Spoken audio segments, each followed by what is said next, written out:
All right, let's jump right in. We've got a title today that definitely makes you stop and look. Get Rich in 5 Hours. Hmm. I mean, be honest, you see that and you think, okay, tell me more. But also, how could that possibly be true? It's a fantastic hook, isn't it? Really grabs you. And it's the title of the source material we're digging into today, this book, where the author basically lays out his personal roadmap to, well, financial freedom. Right. So our mission here is to unpack this thing. We'll look at the author's own story, the philosophy behind that bold title, and the actual steps he lays out. Yeah. We want to figure out, what does getting rich in 5 hours really mean, according to this book? Because something tells me it's not quite that simple. Exactly. Yeah, as you'd guess, the title's more of like an attention getter. The real journey in the book. It's about something much deeper, much more foundational. And frankly, it takes a lot more than 5 hours of just, sitting back. Okay, let's get into it. Starting where the book starts, which is the author's own life. Because Out. he didn't exactly begin with a silver spoon, did he? Not at all, no. The book's very upfront about that. He grew up poor, didn't have much financial guidance, admits he made a lot of mistakes early on. Hmm. He talks about his parents, how they struggled. His dad worked two jobs, often had this sort of negative view, blaming, external stuff. Right. And his mom worked minimum wage her whole life, like over 40 years. No savings, no pension. Tragically, she worked right up until she passed away from cancer at 63, Right. basically broke. Mm. He says his own early beliefs about money were kind of inherited from that environment of, well, scarcity. Wow. And there's that really tough story about his brother early on. That seems like a key moment. Oh, yeah. That's described. It's just incredibly painful. His brother got really sick down in D.C., wasn't expected to make it. But because his parents were so tight on money, they only had this one old, unreliable car. Mm. So just the lack of cash and dependable transport meant they couldn't just drop everything and rush down there. Mm. And tragically, his brother died alone in the hospital before they could manage that difficult trip. Yeah. That feeling, helplessness tied directly to not having money, that became this like non-negotiable driver for him. A vow, really. Yeah. Never to be poor again, never let money stop him from being there for family. That's powerful motivation.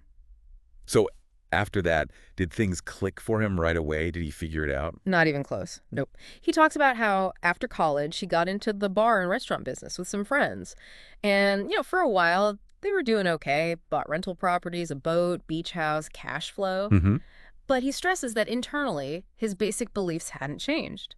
He was still, as he puts it, a poor kid trying to live like a rich guy. So within about 10 years, the businesses started failing. Had to sell everything off the boat, the house, even the rentals that were like 20 years of work and equity just trying to keep the businesses alive.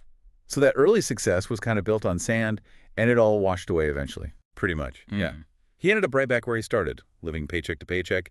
The stress hit him physically, too, developed serious stomach issues, ended up in the hospital for 5 days. Oof. His long-term relationship fell apart. Business partnerships ended badly. Sold his condo, moved into this tiny apartment over a TV repair shop right by a busy road. He describes it as just hitting absolute rock bottom. Okay, and that's when the switch happened, the turning point the book focuses on. Yes, exactly then. He's in that apartment, sick, miserable, feeling sorry for himself on the couch.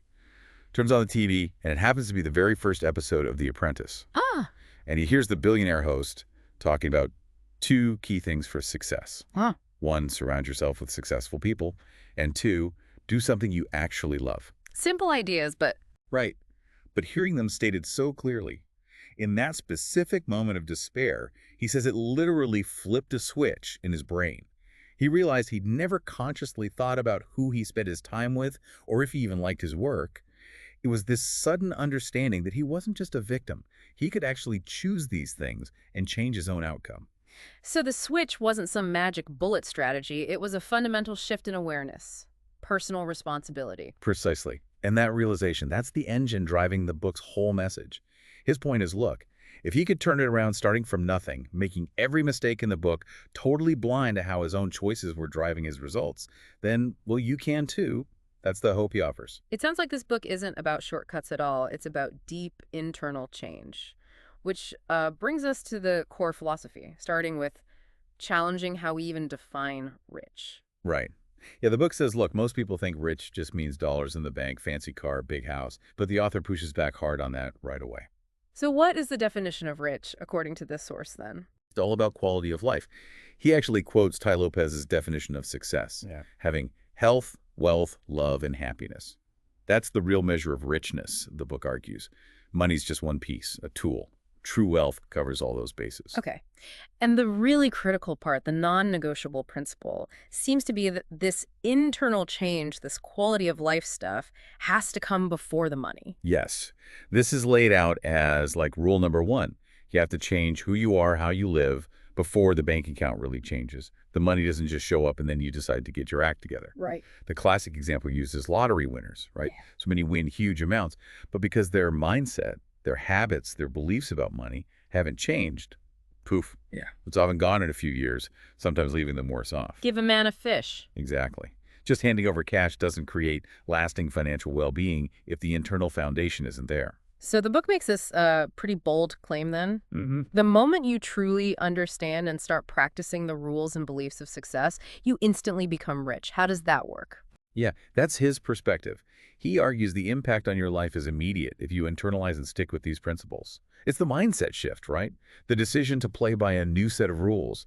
That instantly changes your potential, your direction. The actual money, yeah, that takes time to build.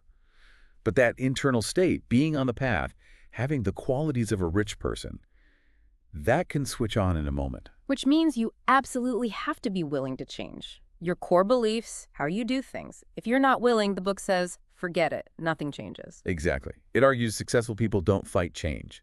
They actively seek it out. They create voluntary change because they know it drives growth.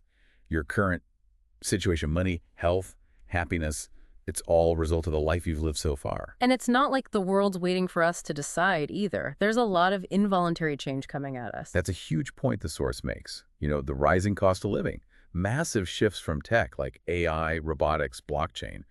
They're predicting millions of jobs disappearing. Plus, the whole retirement crisis looming for so many people. These are big waves of involuntary change hitting everyone, whether they choose to adapt or not. Okay, so there's voluntary change, the stuff you choose, like changing your mindset or actions, that drives growth. And then there's involuntary change, accidents, job loss, illness, things that just happen to you. Yes. And the key difference is, well, you can't always stop involuntary change. You can prepare for it. Yeah. And crucially, you control how you react. The book suggests wealthy people anticipate this stuff.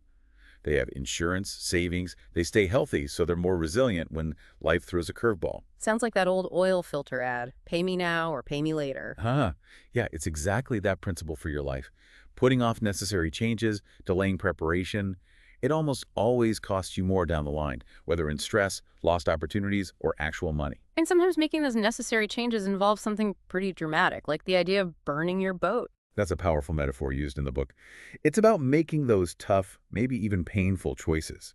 Intentionally cutting off your retreat, right? Leaving a comfortable but dead-end job. Ending bad relationships, quitting habits, giving up things you might even like if they're sucking up the time and energy you need to build the life you actually want. It's uncomfortable, yeah, but often vital for moving forward. So if changing your life starts inside, then mindset is ground zero. It's presented as maybe the most critical life asset. It affects everything else, your health, your relationships, job prospects, income, net worth, all of it. The argument is you just can't become and stay rich without developing a rich person's mindset. The book quotes Earl Nightingale, "We become what we think about." How does it unpack that? It really drills down on the idea that what you believe is going to happen, consciously or not, tends to, well, happen. Your current situation, not random. It's mostly a product of your dominant beliefs about yourself and the world. And this leads into the law of attraction, which the source mentions. Correct. It touches on that idea, thoughts as energy, like attracts like. Focus on positivity, solutions, possibilities, and you tend to draw more of that in. Dwell on negativity, scarcity, problems, and you attract more of that. Okay, so belief number one, power of thought. What's belief number two? Taking complete, total responsibility for where you are right now. The source uses that great Theodore Roosevelt quote, about kicking the person responsible for most of your trouble. You wouldn't sit for a month. Yeah, exactly. The book argues blaming others, parents, government, boss, the economy, life. It's totally useless. You have to stop the blame game first. That clears the deck, gives you the mental space, and frankly, the power to start building the life you want. And the book lists so many of those common limiting beliefs people use as excuses. I was born poor, I'm cursed, no time, not smart enough, too old, too young. Yeah, and these are presented as huge barriers. Because if you believe them, you act in ways that make them true. They become self-fulfilling prophecies, essentially holding you back. It reminds me of that story in the book about the little boy breaking the ice. Yes, perfect illustration. This kid sees his friend fall through the ice, somehow finds the strength to break through thick ice, and saves him. Everyone's amazed, asking how a small boy could do that. Yeah. And this old man nearby just says he did it because there was no one there to tell him he couldn't. Wow. It just shows how much potential gets locked away by limiting beliefs from ourselves or others. The author's point is, Yeah. everyone has massive potential if they just believe, commit fully, and don't quit. So mindset is the bedrock. Are What's another crucial life asset the book says heavily influences success or failure? the people you hang out with. The source argues your associations probably have the single biggest impact on your success, your happiness, even your bank account. And for most of us, early on, those people are kind of chosen for us: family, neighbors, school friends. Exactly. But the book stresses that to really change your life's trajectory, you have to consciously, deliberately choose your crowd going forward. And it admits this is often one of the hardest changes to make. The book breaks people down into 6 types. Right. Mentors, coaches, team members, cheerleaders, neutral people, critics, and toxic blockers. And finding a mentor or coach seems like a really big deal in the book. Huge. Presented as incredibly valuable. A good mentor can, like, fast-track your learning, help you dodge mistakes, give guidance, motivation, accountability, open doors through their network, maybe even help financially. The analogy is like learning to water ski behind an expert, or playing tennis with someone way better. You improve much faster. How does the book suggest finding one? Just walk up and ask. Pretty much. The simplest way is often best. Just ask. Successful people often enjoy helping others. Being asked is flattering. Ask successful folks you already know, friends, family, colleagues, your boss. Or, the book suggests, deliberately go where successful people are. Professional groups, investment clubs, service clubs like Rotary, the Chamber of Commerce. Basically, find where the rich people meet and get in that room. And should you offer something back for their time? Oh, absolutely. Asking is step one, but the source insists you must be ready to offer value in return, especially for top-tier mentors. It mentions the Warren Buffett lunch auction people paying millions just for his advice as an extreme example of how valuable guidance can be. Right. The author suggests being willing to offer anything ethical. Be their assistant, do research, even jokes about offering to wash their car for a year if it meant getting life-changing advice. It echoes that Tony Robbins idea mentioned. Copy successful people, do what they do, get what they have. Copy their actions and their associations. Okay, what about team members? These are the people who genuinely believe in what you're doing and actively support you. Could be a spouse, family, friends, coworkers. They might offer practical help, connections, even resources. The author mentions his friend Ray living with his uncle to start a business, or how he himself borrowed money from friends early on for rental properties. And then the flip side, the negative influences critics and toxic blockers. Yeah, the tricky ones. Critics are often people close to you, family, friends who doubt you, say you're crazy, you'll fail. The book calls them dream killers. Their negativity, or just your fear of their criticism, can totally paralyze you. The advice: don't let them hold you back. And toxic blockers sound even worse. They are people living unethical, dangerous lives who might actively try to sabotage you or pull you down. The book's message here is blunt. Cut them out. Permanently. For your own good. But changing relationships, especially with family or old friends, that's incredibly hard. Acknowledged is maybe the toughest part. If family or friends are critics and just can't be supportive, the suggestion is to limit time with them. Or maybe don't share your biggest goals until after you've achieved them. Present results, not aspirations they can shoot down. There's that interesting analogy in the source about a base fishing tournament. Yeah, it's a great visual. In base tournaments, you win by the total weight of your 6 biggest fish. You start by keeping the first 6 you catch, but then as you catch bigger ones, you swap out the smaller ones to increase your total weight. The analogy is, you start life with your initial group of people, your first 6 fish. But to increase your weight, your success, you have to consciously evaluate those relationships and replace the lighter fish, negative, unsupportive people, with heavier fish, positive, supportive ones. And this, as the book quotes Tim Ferriss, often requires having some uncomfortable conversations. So deliberately upgrading your network isn't just about advice, it creates this kind of positive momentum. Exactly. The author shares stories about this. Getting invited onto a yacht by successful people wasn't just cool. It exposed him to totally different conversations and thinking. Meeting Bill the realtor, just because he saw Bill was successful and put himself in his orbit, led him to get his real estate license, then own a brokerage, meeting even more successful people. Opportunities snowballed because he actively sought out better associations. And things like seminars or conferences are highlighted as good places for this too. Yeah, presented as great environments, not just for learning fast from experts, but crucially, for meeting other people who are also actively trying to improve and succeed. Like-minded people. The book even gives you a list of questions to sort of analyze the people around you now. It does. Helps you categorize them and ask tough questions about their finances, their growth mindset, their character. Things like, what's their salary? Is it going up? What's the last book they read? How they act when drinking? Would you feel safe sharing your dreams with them? Forces you to be objective about their influence. Okay, so we've got mindset as the foundation, people as a critical asset. What's the third pillar the book focuses on for making change happen? Time. It's framed as the great equalizer, the only life asset everyone gets exactly the same amount of. 24 hours a day. The difference between success and failure, the book argues, boils down to how you use that time. And the principle is pretty simple. You get good at what you spend time doing. Straightforward cause and effect, right? Bodybuilders spend hours lifting. Buffett and Gates spent decades reading and learning their craft. So the logic follows, what do you get? Want to get rich in that holistic sense. You have to spend significant time acting, thinking, and believing like a rich person. But everyone's busy, right? The goal isn't finding more time, is it? No, exactly. It's about changing how you use the time you already have. The book lists common time categories: sleeping, eating, working, hygiene, interruptions, time wasters, life maintenance, socializing to entertainment, self-education, and building wealth. The exercise is to track your own 24 hours and see where it's really going. Which buckets help you, which hurt you. And then comes the hard part, shifting time away from the unproductive stuff. Precisely. Making strategic choices. Maybe outsourcing chores like cleaning or shopping if you can. Minimizing avoidable time sucks, like getting speeding tickets or mindlessly texting while driving. And the big one, drastically cutting excessive socializing and entertainment. Binge watching, endless social media scrolling, hours gaming. The source points out how much time the average person sinks into that stuff and suggests an experiment. Just cut way back for a month, see how much time magically appears. The author gives a personal example of creating time for writing this book. Yeah, he talks about his sleep schedule. He realized he was wasting time late at night, not being productive. So instead of staying up, he started going to bed earlier to wake up much earlier. He used those quiet morning hours, before the regular day started, to write, creating a longer day, not a longer night, by shifting time from unproductive evening hours to focused morning hours. And within how we use time, self-education gets special emphasis for building wealth. Absolutely critical.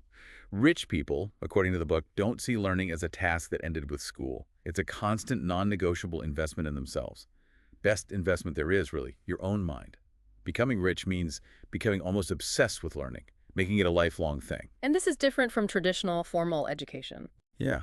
Formal education, K-12, college, it's mostly about getting you ready for a job, trading time for money. It ever has an end date. Valuable, sure, but the book argues it typically doesn't teach you the practical skills of how to actually make, keep, grow, and invest money effectively. Instead, there's this idea of the school of wealth. Right. It's described as this kind of invisible, ongoing learning space, not a building. It's where wealthy people learn how money really works, earning, protecting, growing, leveraging it.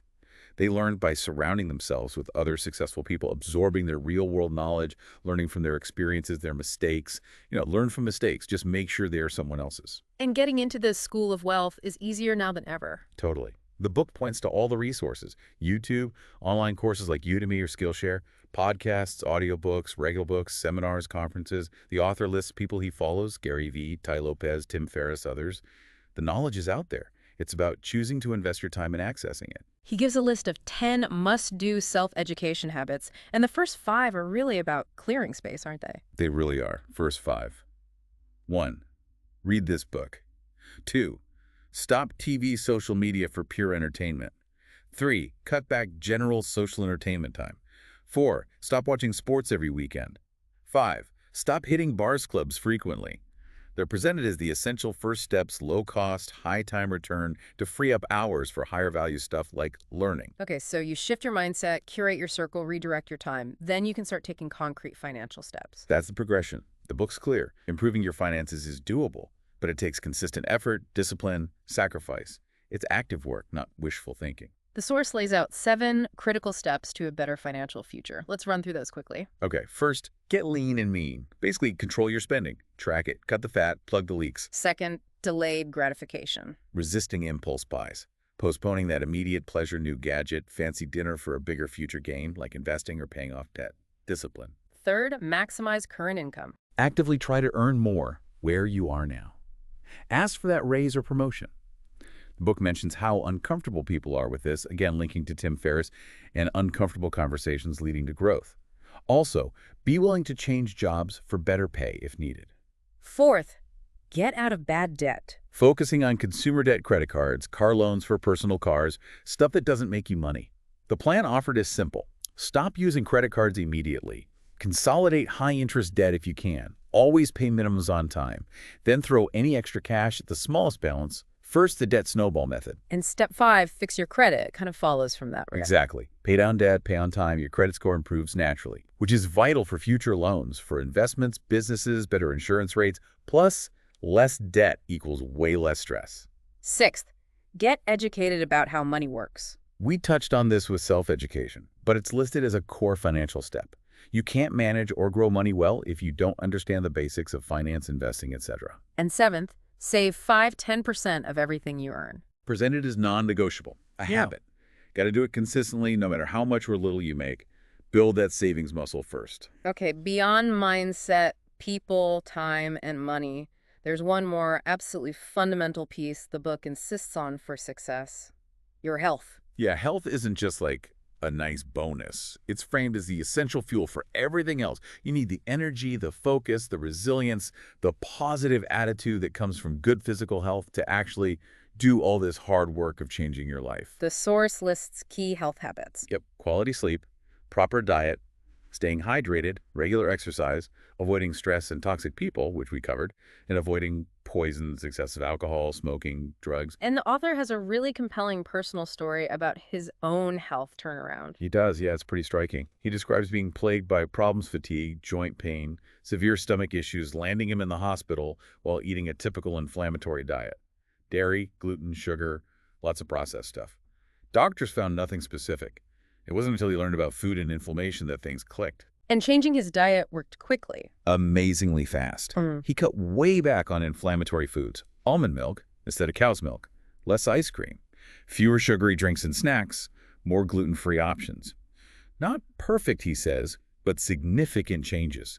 Within 4 weeks, the chronic pain was gone, energy soared, he could exercise intensely again, play competitive tennis for hours. And he says that improvement has lasted years. That really hammers home the connection. Your physical state directly impacts your ability to be ambitious and work hard. It shows it clearly. If you're constantly tired or sick from poor habits, you just won't have the sustained energy or mental clarity needed for the big changes wealth building requires. He also talks up quality sleep for restoration and creativity, and hydration even mentions Japanese water therapy for digestion and energy. And exercise isn't just physical, it's linked to mental state, confidence. He speaks from experience there too. Says when he wasn't exercising, he felt awful physically and mentally. Getting back into regular exercise boosted his health dramatically, which directly fueled his ability to chase his business and financial goals. He sees it as boosting every area needed for success. Okay, so we've hit mindset, people, time, finances, and health, all presented as essential pillars for changing your life. Let's circle back to that title, Get Rich in 5 Hours. After digging into the book, what's the real meaning behind that phrase? Well, considering his own long slog, his parent struggles, and how the book constantly talks about patience, hard work, perseverance, avoiding get-rich-quick stuff, it's pretty clear the title isn't literal. You're not going to be a millionaire 5 hours after picking up the book. So the 5 hours isn't the duration of the journey. Maybe it's something else. Most likely, yeah. It probably refers to the time it might take to absorb the core knowledge in the book, or maybe the time it takes to have that switch moment we talked about, that flash of insight, that decision to actually implement these ideas. Ah. The moment you truly get why you need to change your beliefs. Choose your circle, value your time, educate yourself, control your money, prioritize health. That realization, that commitment, that can happen relatively quickly. Mm. The 5 hours could represent the time invested in getting those foundational concepts that trigger the instant change in your potential and your direction. It's the moment you start walking the right path, not the moment you arrive. Exactly. The book warns against believing in instant wealth schemes. Building real wealth is presented as a tough journey, a long game, a whole lifestyle based on applying these principles consistently, working smart and hard, and bringing value. So the 5 hours could just be the time it takes to read the book or listen to the right talk, or just that moment of clarity where you decide, okay, I'm doing this differently. That seems to fit the content much better. It's about the spark, the decision to change your whole approach based on new understanding, not the years it takes to build the actual financial results. Okay, so wrapping up our deep dive into this source, the big message seems to be that real richness is about that overall quality of life, health, wealth, love, happiness. And getting there, according to the author, isn't luck. It's a direct result of making fundamental, sometimes really hard, changes in your mindset, habits, relationships, how you use time, and your commitment to learning. Right. The powerful takeaway is that you have the control and the responsibility to change your life's outcomes. It's about choosing to implement these ideas, sticking with it, and learning as you go. Which leaves us with this final thought for you, the listener, drawing straight from the material we explored. The author claims that wherever you are today financially, happiness-wise, health-wise, it's been shaped by your core beliefs. So Mhm. thinking about that, what one belief are you willing to identify right now and consciously start working to change, starting today, to nudge your own journey in a different direction?